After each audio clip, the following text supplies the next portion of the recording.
Chasers, 2 5 10. The hero is the effective stack with 1700, and So we're six-handed. so there's an automatic straddle, right? Because this is a 2-5 game, or is this the five? Yeah, right. Is this straddled? Yeah, yeah, just 2 5, and we're Right, straddling. and it's a 1K cap because that's the stupid rule in New Hampshire, right? Yep, yep, you got it. Yep. Okay. So this hand starts with the cutoff. Is going to be the villain. They open to 30. Okay. Um, I am in the big blind with ace of diamonds, queen of diamonds, and three bet to 100. So you're in the middle. You're in the middle blind. You're in the five, right? Yes, correct. So you three bet to 100. Okay. Yep. And everyone folds, and the cutoff just calls. So folds, and then the cutoff calls. So your heads up. So the pot's like 200 and change. Classic sort of three bet Exactly. matchup. Okay. And this is seven handed. Yep. Did you say seven handed or something or Six-handed, six handed? So six-handed. a little Yeah. bit short handed. Okay. Yeah, this one was a little bit later in the Yeah. night. Yeah. So right to the flop, we have nine of diamonds, Mm-hmm. seven of diamonds, Mm-hmm. three of hearts. So you flop the nut flush draw. Yep. Okay. And I don't know why I did this, but I ended up betting 65, around one third. So hero bets 65. I mean, I don't think that that's that bad on a board like this where he's going to have some of the two pair and more of the sets, more so. When somebody has a nut advantage, it's usually reflected with a small sizing. If it was like Gotcha. nine deuce three, then you could go probably larger here. But with some of those straights draws and some of the possibilities of two pair, if he's defending with 9-7 and you've got the nut flush draw, I mean, I don't mind it. Why? Did you think it was too small or something, or you thought you check? Yeah, I just thought it was a little bit small. I see a lot of people use smaller sizings, like on flops, and it really is generally reflective of weaker hands. Like in my experience at Chasers, people like will take the one third to like the extreme, and they just bet small when they have a bad hand, bet good, like much more when they have a better hand. I think it's probably pretty close to even a larger sizing if the seven was a six or a five here too. But I mean, with the nut flush draw and two overs, yeah, I mean, I like it. You've got some stack depth here too. So you bet 65. I mean, I might go like 110, 120. It's interesting. Okay, so you bet 65. Okay. Yep, yeah. So 65, and the villain just calls. Okay, so cut off calls. Yep. So now we So have 330. 330. Uh-huh. The turn is now the eight of diamonds. So you make the nuts on the turn. We have the nuts. Obviously, there's a couple of straight flushes out there, but you have the nut flush, quote, as I Right, say. right. Yeah. Yeah, if they Yeah. have a straight flush, then so be it, Right, right, right? right. But so now I was just kind of thinking, and the player that I was up against is super, super aggressive when you Mm-hmm. check to them. Mm-hmm. And I was just thinking like a lot of my range probably is going to want to check when the flush does come in. So I do end up checking. I think it depends on what diamond comes in here. So I think it's not all the diamonds are the same. What you're saying might have some credence because it's the eight of diamonds, but like if the turn was the four of diamonds or the deuce of diamonds, you're definitely allowed to bet and you can be balancing with some like, ace king, ace queen with the ace of diamonds or whatever, high diamond, broadways with the high diamond, things like that. Here, because it brings in a lot of other things here too, I guess possibly the theory might be that this might get just checked a lot, like with your entire range. Again, I wouldn't really worry about that too much. At this level in live play, I would probably still be doing a fair amount of betting here. But I guess you're saying that you want to, like what, give the guy some rope or something like that. Yeah, exactly. So Mm-hmm. always really aggressive when you check to them, and they just think it's always weak. So the so I check. The villain now bets 150. Excuse me, cutoff bets 150. Okay. Mm-hmm. Yep, and I ended up just calling. Well, I mean, I can sort of get on board with that because you're not really check raising literally like anything else, right? And you're trying to get the guy to maybe, you know, bluff or blast off, and hopefully, I think probably the best thing for you is if some sort of scare card comes like a one liner, right? Like a 10 or a jack or a six, and he thinks that he's trying to put you like in some spot, right, with an overpair. Yeah, absolutely. So the pot's 630 now, right? exactly. And the plan the whole way was any non kind of board pairing river, just check jam. Um, so we don't get that, unfortunately. We get a nine of hearts on the river. So nine of hearts on the river. So the board is 9 7 3 8 9, and the hero has sort of deceptively played the ace high flush by checking turn in this 3-bet pot cutoff versus big blind, which is the middle blind here. Exactly. Okay. And so I guess the nine is good in a sense, right? It reduces some combos of pocket nines. There's only kind of one left. Um, Well, I mean, it's not good in the sense as versus what? It's not good in the sense of a non-board pairing card, right? right, exactly. But I guess like if I had to pick one board pairing card, I guess it would be the nine, just because I guess would have been top set. But Does it um, Does it matter? Oh, just be. I mean, versus like a seven, you mean, or a three? Yeah, I guess maybe very very subtly. yeah, Yeah, just very subtly. yeah. But but anyways, I end up checking again, Hmm. and now the villain fires out 400. So this is kind of similar to the first call, but a little bit on the opposite. So cutoff bets 400 here.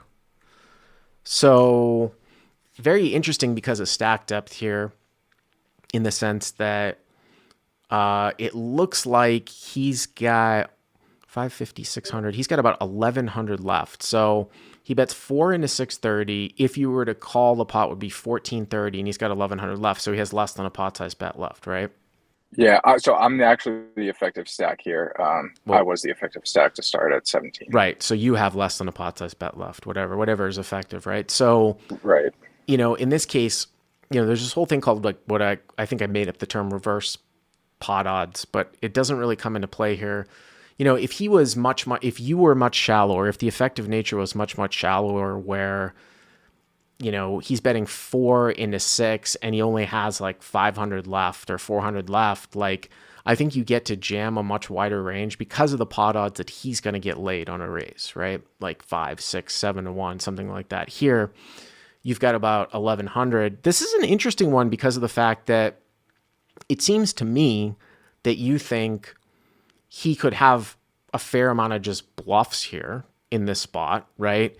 But then also, though, the nature of the board kind of makes it seem like he can have a fair amount of other things that are worse than your hand for value here, right? Whether that be sometimes smaller flushes, sometimes a straight, sometimes 9x. He might have some 9x that's betting here off on the turn. So then the question becomes, is your hand up there enough where you're going to have those hands call to a check raise, because, will a straight pay off? Will 9x pay off? Will smaller flushes pay off? Something like that. Also, too, like a lot of the thick value on the flop, when you take a very small sizing on this board, I think does get to raise, whether it's 9-7, pocket nines, pocket sevens, pocket threes.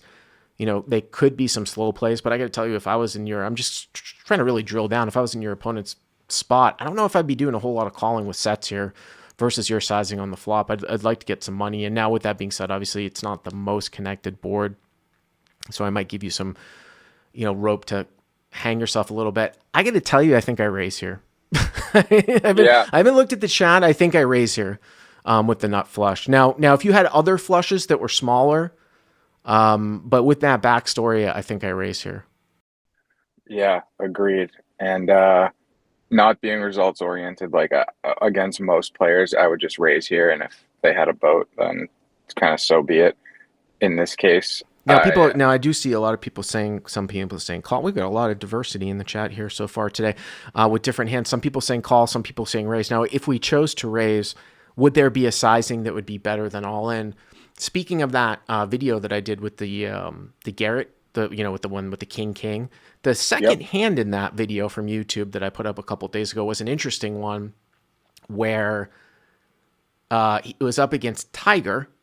Garrett had raised from either the cutoff or the button with 10-8 of spades, and Tiger had called in the last blind with 7-6 of hearts, and the board came out 7-6-6 with 2 spades. So Tiger had a flop to full house. Garrett had 10-8 of spades. He had a combo draw.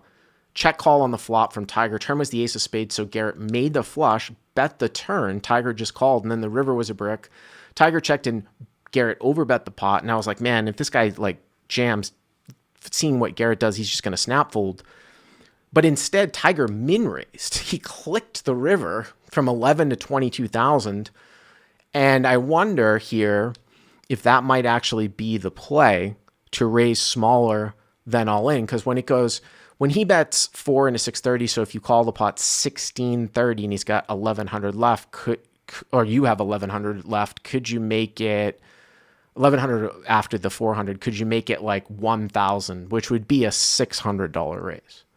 So Yeah, he bets like or 400, you make it like 1,000 instead of like jamming for like 15, something like that, you know?